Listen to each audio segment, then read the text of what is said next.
Selamat siang kawan-kawan, jumpa lagi dengan channel Kereta Keren.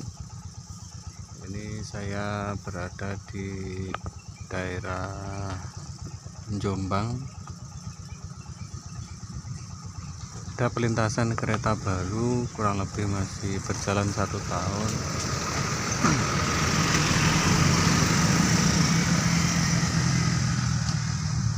Ini sebelumnya ini termasuk daerah yang sangat rawan bahaya.